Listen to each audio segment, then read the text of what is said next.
진입 완료. 현 시한부로. 충성! 늦었네. 일이 좀 있었어? Halo guys, selamat datang di channel aku Artia Desi.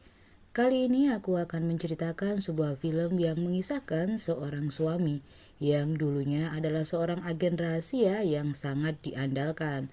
Namun dia menyembunyikan masa lalunya dari sang istri dan kini sibuk menjadi bapak rumah tangga. Sedangkan istrinya adalah seorang detektif di divisi kriminal yang juga sangat dihormati. Namun suatu ketika masalah muncul yang membuatnya terjun lagi ke dunia agen rahasia. Sebelum kita lanjut ke ceritanya, buat kalian semua yang baru nemuin channel aku, jangan lupa dukungannya ya. Dan video ini aku buat hanya untuk merangkum alur filmnya. Aku tetap menyarankan kalian semua menonton pada saluran resminya. Film ini berjudul Mission Cross. Dibuka dengan diperlihatkan seorang bapak rumah tangga yang sibuk membereskan rumahnya yang berantakan. Seperti seorang ibu rumah tangga yang cakap. Dia bernama Kang Mu, di mana setiap harinya dialah yang bertanggung jawab mengurus rumah tangga. Ini jauh dari fakta tugas antara suami istri, karena istrinya yang bernama Misun justru yang bekerja mencari nafkah. Setelah selesai memasak, Kang Mu masuk ke kamar sedangkan istrinya sedang tertidur pulas. Hal ini dimanfaatkan Kang Mu untuk mengambil uang dari dompet Misun. Namun saat Kang Mu mengambil uang dan ingin keluar dari kamar, tiba-tiba dia terkejut karena mendengar suara telepon berdering. Misun yang terbangun segera mengangkat telepon tersebut. Ternyata panggilan itu dari anggota bawahannya. Jadi Misun ini adalah seorang polisi yang bertugas pada divisi kriminal dan berpangkat tinggi pada timnya. Rekan kerjanya itu mengabarkan bahwa dia harus segera datang ke kantor polisi. Misun sebenarnya tidak menyangka dia akan memiliki suami seperti Kang Mu, di mana suaminya tidak dapat diandalkan. Baginya pernikahan seperti sebuah rolet, di mana dia merasa mendapatkan undian yang kurang beruntung dalam memutar roda yang tepat. Setelah selesai makan pagi, Misun berangkat bekerja ke kantor. Sementara suaminya Kang Mu melanjutkan pekerjaannya sebagai sopir di sebuah taman kanak-kanak. Ketika tugasnya untuk mengantar jemput anak-anak yang bersekolah di tempat itu selesai, bahkan dia juga harus menghibur anak-anak yang belum dijemput orang tuanya. Kang Mu memiliki cara yang berbeda dalam menghibur anak-anak, sehingga ini adalah permintaan orang tua mereka. Setelah semuanya selesai dan membuat guru menjadi kagum karena caranya yang tidak biasa. Kemudian tak lama setelah itu orang tua mereka menjemput. Dari awal cerita di film ini kita dibuat yakin bahwa sosok Kang Mu terlihat bodoh di depan orang-orang terdekatnya, termasuk istrinya yang merasa kurang beruntung. Namun siapa sebenarnya sosok Kang Mu ini? Di kantor, Misun adalah seorang detektif pintar, di mana dia banyak meraih banyak penghargaan atas karirnya. Berkat keahliannya dalam prestasi maupun cara memecahkan kasus yang luar biasa, Misun sering mendapatkan pujian dari kepala kepolisian dan tentu juga para rekannya. Misun juga selalu dipercaya untuk menyelesaikan kasus yang sulit serta rumit, di mana salah satu kasus yang sedang dia tangani adalah kasus narkoba. Mengetahui hal ini, Misun mempelajari pola-pola dari kode tersebut. Dia mencoba menjebak salah satu kurir narkoba yang bekerja dengan nonama. Kemudian setelah mengetahui markas nonama, Misun dan timnya segera bersiap melakukan penggerebekan. Misun memimpin mereka menuju lokasi markas tersebut. Dengan keahliannya, para penjahat pun berhasil dilumpuhkan, di mana mereka ini adalah anak buah nonama. Tanpa ada halangan apapun, dia berhasil menuju ruangan tempat nonama bersantai. Namun nonama sudah menyadari bahwa polisi akan datang menangkapnya. Dengan tenang dia menghadapinya. Dia bertanya apakah Misun memiliki bukti-bukti untuk menangkapnya. Karena pertanyaan itu tentu membuat Misun kebingungan. Karena dia belum mengantongi cukup bukti fisik. Ketika melihat sebuah kertas arsip, dia menemukan ide. Dia segera menggosok kertas tersebut di mana ternyata menunjukkan sebuah kode plat mobil. Tak cukup lama, kedua anak buahnya juga menemukan bukti fisik di dalam mobil Nunama, yaitu sebuah tas yang berisi barang haram. Karena bukti yang ditemukan sudah sangat kuat, Nunama dan anak buahnya pun tidak dapat berkutik. Mereka pun ditangkap dan dimasukkan ke dalam penjara. Ketika malam hari tiba, Misun dan timnya berkumpul di rumah Misun. Tentu mereka mengadakan perayaan atas keberhasilan memecahkan kasus. Di tengah pesta tersebut, tiba-tiba anak buahnya yang bernama Sang-un meminta Kang Mu untuk melakukan bekam di tubuhnya.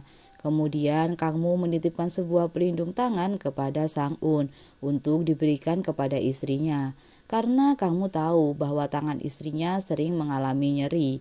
Sedikit banyak Kang Mu ini curhat kepada Sang-un, karena ketika Kang Mu yang memberikan sarung tangan pelindung itu kepada istrinya, dia pasti tidak menanggapi dan mengabaikannya.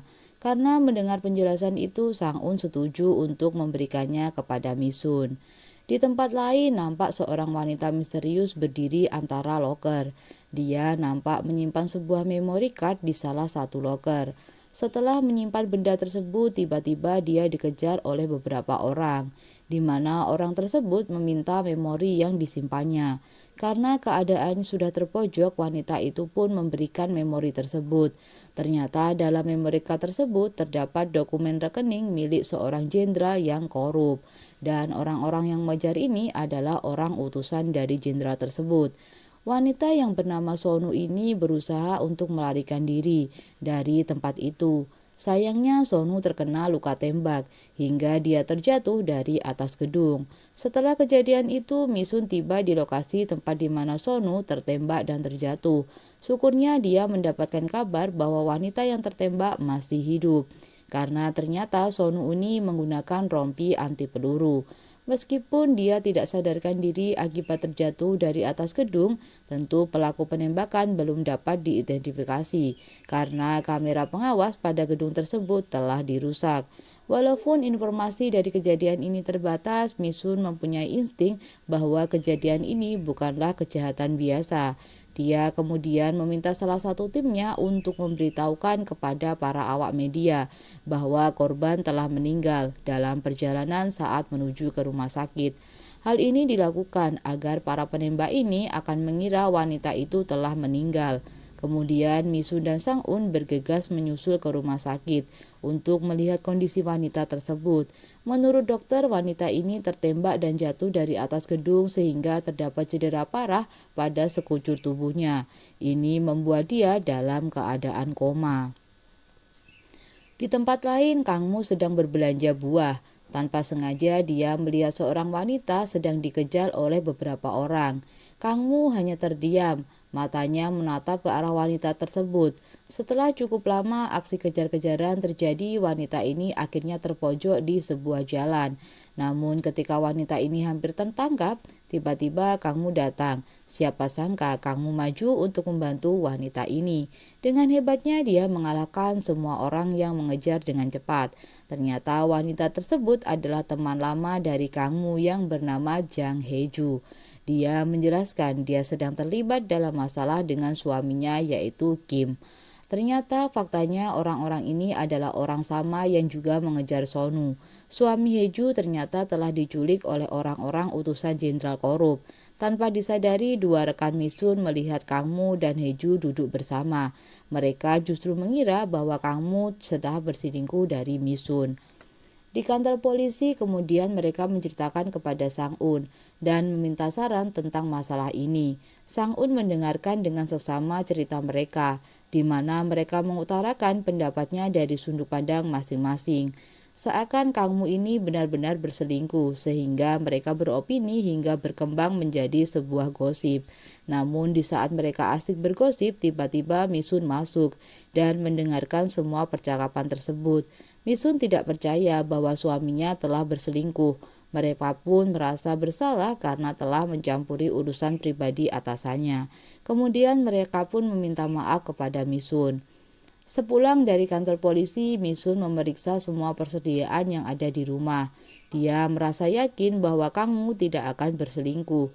Misun kemudian memeriksa dompet Kang Mu. Dia melihat tidak ada banyak uang dalam dompet itu. Bahkan untuk keperluan sehari-hari Misun yang mencukupinya. Misun pun memutuskan untuk beristirahat dan tidak membahas hal ini dengan suaminya. Saat tengah malam tiba, Kang Mu terbangun. Dia terlihat membuka sebuah kotak.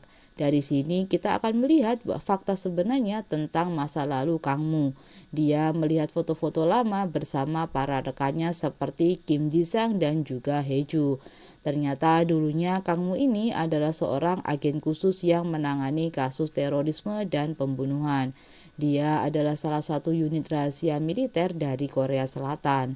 Dia memiliki tugas dan identitas khusus di mana disamarkan hingga tidak ada orang yang dapat mengetahuinya.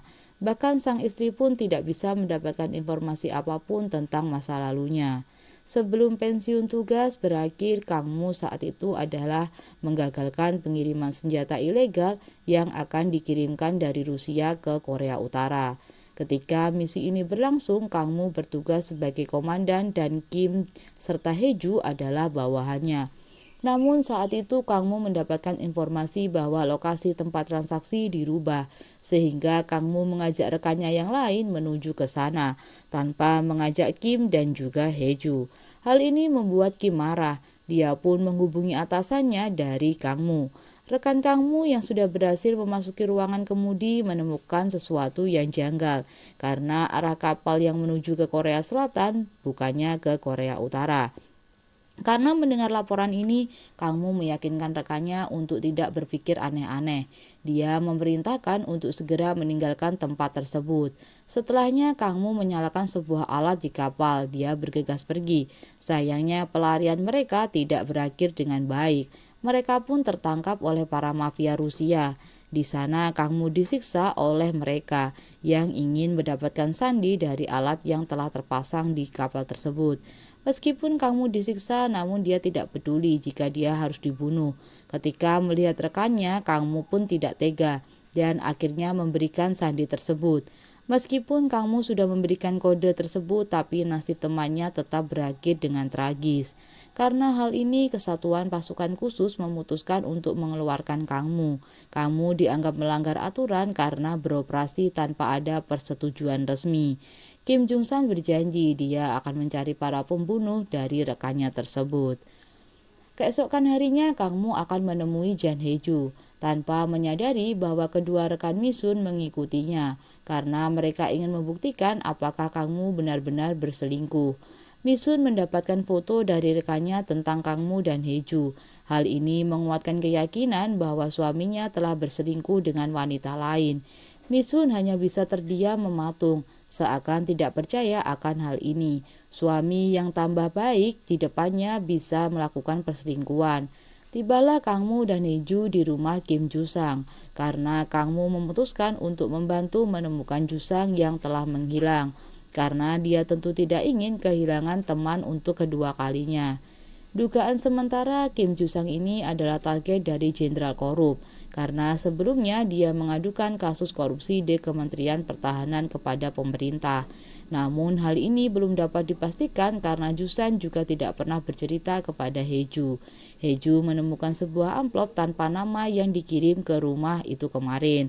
Kemungkinan dari amplop ini bisa menjadi petunjuk di mana keberadaan Ju-sang. Setelah amplop itu dibuka, mereka menemukan sebuah kode web. Segera mereka mengirimkan pesan kepada alamat web tersebut, di mana mereka menanyakan tentang keberadaan Ju-sang. Mereka mendapatkan balasan di mana mereka berdua akan diajak bertemu di sebuah hotel besok sorenya. Keesokan paginya, Misun meminta rekannya untuk memata-matai Kang Mu. Tapi ternyata Kang Mu memang benar-benar pergi memancing karena membawa beberapa alat pancing. Setelah membututi dari belakang, ternyata Kang Mu bertemu dengan Hye-ju untuk pergi ke hotel sesuai arahan pesan kemarin. Melihat hal ini tentu membuat Misun sangat marah. Dia ingin segera melabrak sang suami. Namun Sang-un menenangkannya. Mereka berusaha menggunakan sebuah drone untuk memantau. Tiba-tiba Misun menerima telepon dari kantor, di mana CCTV kejadian Sonu dapat dipulihkan. Misun pun mendapatkan kabar bahwa Sonu sudah sadar dari komanya. Sedangkan kamu dan Heju terlihat berbicara dengan pemberi informasi. Sang informan itu menceritakan masalah yang sebenarnya, di mana masalah ini dimulai ketika jenderal bernama Park terlibat dalam kasus korupsi besar, dan semua uangnya disimpan dalam rekening. Semua sandi rekening itu disimpan dalam sebuah memory card, dan Jusanglah yang berhasil merebut memory card tersebut. Itulah sebabnya Jusang diculik dan kemungkinan dihabisi, karena jenderal ingin mendapatkan kembali memory card tersebut. Namun memory card itu belum juga ditemukan lokasinya. Informan tersebut memberitahukan bahwa markas jenderal berada pada kantor pusat kesehatan mental militer. Setelah mendapatkan informasi tersebut, Kang Mu dan Heju berterima kasih dan memutuskan untuk pergi ke sana. Kang Mu dan Heju kembali ke rumah untuk membuka file yang diberikan oleh informan. File ini berisi lokasi di mana Jusan disekap oleh Jenderal Park. Tempat tersebut adalah fasilitas kesehatan mental untuk militer, khususnya bagi mereka yang didiagnosa dengan PTSD atau gangguan stres. Kang Mu kemudian menyadari situasi yang mungkin terjadi. Dia menyarankan kepada Heju untuk membiarkan Kang Mu pergi sendiri menyelamatkan Jusang. Tentu Heju tidak setuju dengan hal itu, karena dia masih memiliki kemampuan yang dapat diandalkan, dan Heju bersikeras untuk ikut menyelamatkan suaminya. Malam hari pun tiba, Kang Mu tertidur. Misun kemudian mengambil ponsel tersebut dan mengkloning seluruh data-datanya. Tujuannya tentu untuk mengawasi keadaan dan keberadaan Kang Mu. Misun berusaha membackup semua datanya. Dia mengatur walaupun ponsel tersebut mati, dia tetap bisa mengetahui semua yang ada pada ponsel tersebut. Misun pun berhasil menyajap ponsel Kang Mu. Kembali kepada Misun yang sedang melakukan interogasi kepada Sonu tentang siapa orang-orang yang mengejarnya. Sonu menceritakan bahwa orang itu adalah utusan dari seorang jenderal bernama Park yang ingin merebut memory card dari dirinya. Di dalam memory card ini terdapat kode sandi rekening hasil korupsi sang jenderal. Ternyata mereka semua tidak tahu bahwa memori yang dibawa Sonu adalah bagian dari pengalian, karena memori yang asli berada pada rumah rekannya bernama Jusang. Setelah mendapat info tersebut, Misun berpamitan. Esok harinya, Kang Mu dan Heju pergi ke lokasi yang diduga tempat Jusang disekap, di mana di tempat itulah Jusang disiksa oleh para orang-orang si jenderal. Hal ini bertujuan agar Jusang memberitahukan di mana letak memory card berada. Kang Mu dan Heju mulai menyiapkan semua perlengkapan. Mereka segera mengatur rencana agar Kang Mu dapat masuk ke tempat tersebut. Kang Mu menyamar sebagai seorang petugas pembersih yang sering keluar masuk tempat tersebut.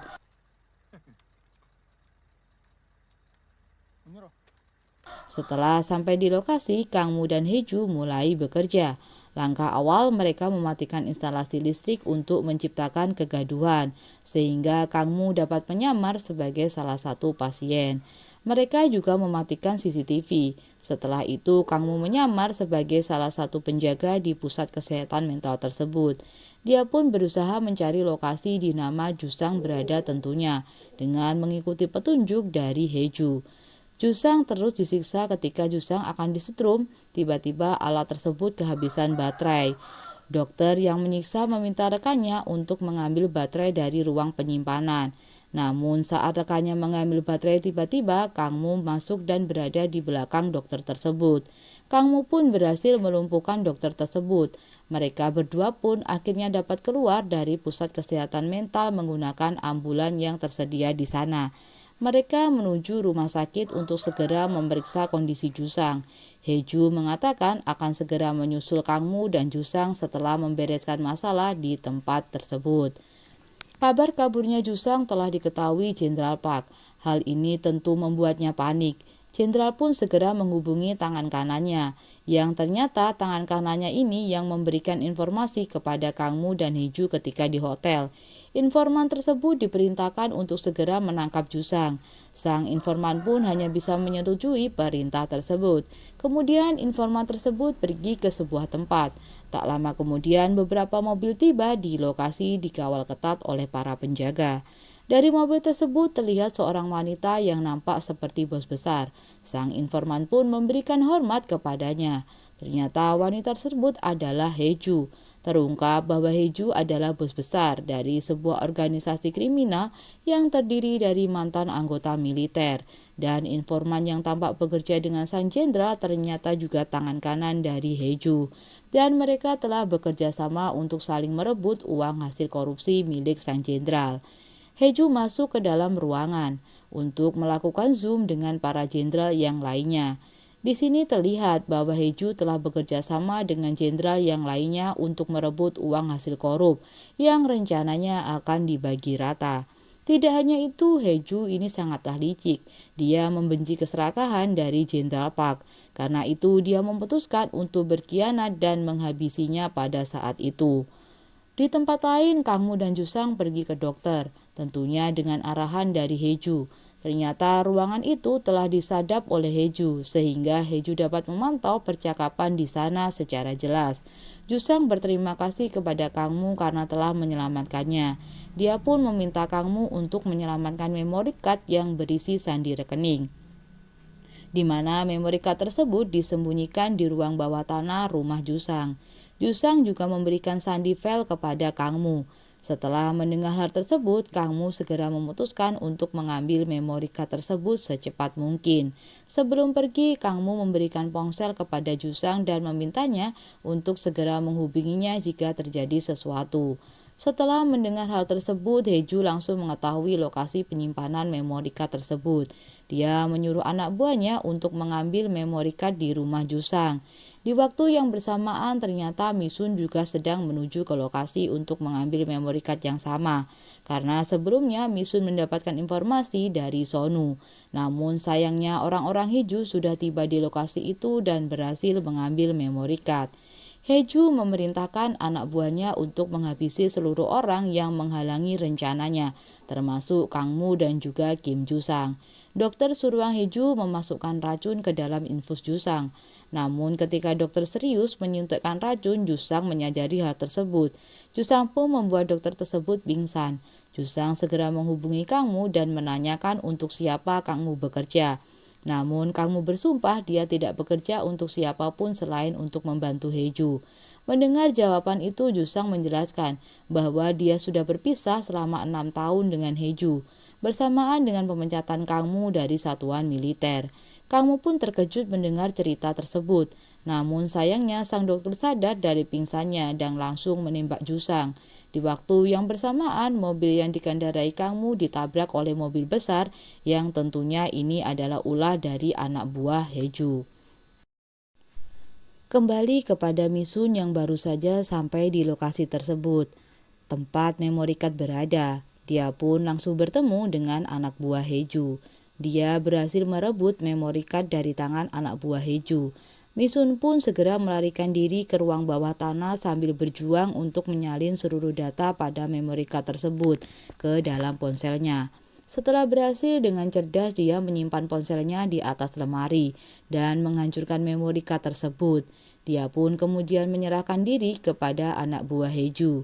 Misun dibawa ke markas Heju dan diletakkan di ruang penyiksaan. Tentunya Heju berada di ruang tersebut.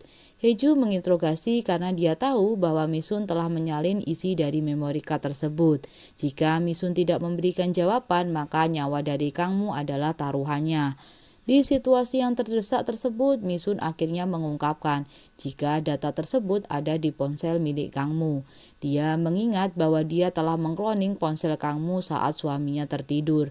Setelah memverifikasi pernyataan Misun, akhirnya Heju memerintahkan anak buahnya untuk membunuh Kang Mu. Namun Heju seperti tidak mengingat kemampuan Kang Mu. Dia orang yang tidak mudah dikalahkan. Kang Mu sadar akan ancaman pembunuhan terhadap dirinya. Dia mulai menyerang para penjaga di sana. Kembali lagi ke markas Heju, di mana rekan dokternya melihat rekan lainnya sengsara akibat sentruman. Dia pun memutuskan untuk membalas dendam dan menghabisi Misun. Namun ketika pria bertato itu ingin mengeksekusi Misun, tibalah Kang Mu dan menyelamatkan istrinya tersebut. Misun yang melihat suaminya cekatan dan brutal dalam melawan anak buah Heju pun merasa terkejut. Dia tidak bisa mempercayai bahwa Kang Mu yang selama ini dia kenal sebagai pria yang kalem ternyata memiliki kemampuan seperti itu. Kang Mu tanpa membuang waktu segera membawa Misun keluar dari markas Heju. Di tengah perjalanan, Misun meminta Kang Mu untuk menjelaskan siapa sebenarnya dirinya. Namun Kang Mu tidak sempat memberikan penjelasan karena anak buah Heju terus mengejar mereka. Mereka pun terlibat aksi kejar-kejaran yang cukup lama dan menegangkan. Kang Mu yang memiliki kemampuan dan ide cemerlang berhasil menyingkirkan anak buah Heju dengan mudahnya. Setelah berhasil menjauh dari markas Heju, Kang Mu meminta maaf kepada Misun dan menjelaskan yang sebenarnya. Dia mengatakan bahwa dia adalah mantan agen khusus yang dulunya bertugas membasmi terorisme.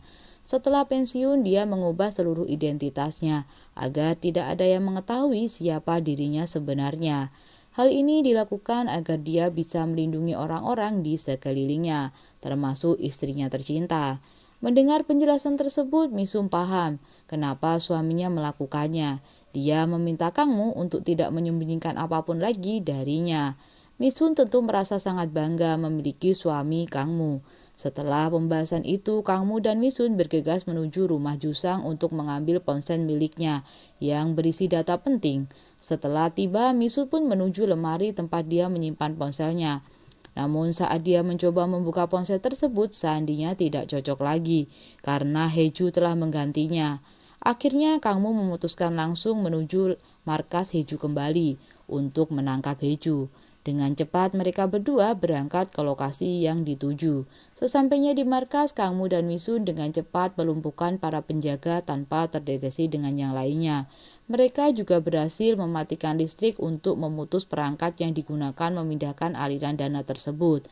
Heju pun kesal mengetahui hal tersebut dan memutuskan untuk kabur. Meskipun masih banyak penjaga dari Heju, Kang Mu dan Misun berhasil membantai anak buah Heju. Heju yang berniat melarikan diri terkejut melihat anak buahnya sudah terkapar. Tidak lama kemudian sesuatu meledak dari ruangan tersebut. Suara tembakan pun tampak terdengar. Hal ini membuat sisa anak buah Heju terkapar. Tangan kanan Heju tidak sengaja menginjak ranjau yang menyebabkan ledakan. Heju pun terpental akibat ledakan tersebut. Dengan kondisi setengah sadar, Heju dibawa oleh dua orang yang ternyata itu adalah Kang Mu dan juga Misun. Mereka membawa Heju dengan mobilnya. Di tengah perjalanan, mobil mereka ditabrak oleh anak buah Heju yang lainnya. Mereka pun terlibat dalam pertarungan, hingga Heju akhirnya melarikan diri sambil membawa koper. Melihat hal tersebut, Misun segera mengejar walaupun harus berlari. Sementara Kang Mu masih terlibat perkelahian. Akhirnya Kang Mu berhasil mengalahkan anak buah Heju dan berusaha menyusul Misun. Heju sempat hampir lolos dari kejaran Misun, namun karena kemampuan Misun dalam menembak, dia berhasil melumpuhkan mobil yang dikendarai oleh Heju dengan menembak ban mobilnya. Heju pun terlibat kecelakaan dengan mobilnya. Kang Mu dan Misun segera mendatanginya dan mengambil koper sebagai barang bukti. Kang Mu dan Misun disambut oleh pihak militer yang datang untuk menangkap Heju. Namun mereka berdua harus mempertanggungjawabkan tindakan mereka karena bertindak tanpa surat resmi. Ketiga rekan Misun pun tiba. Setelah mereka mengetahui latar belakang Kang Mu, mereka merasa segan dan tidak bisa memaafkan tindakan mereka selama ini yang sering makan-makan di rumah Misun. Kang Mu dan Misun pun ditahan dan akan dibawa ke kantor militer. Rekannya pun mendekati dan memberikan hormat sebagai tanda kehormatan. 6 bulan kemudian, Kang Mu kembali ke pemerintahan sebagai seorang detektif dan membantu Misun dalam kasusnya. Dan cerita pun tamat.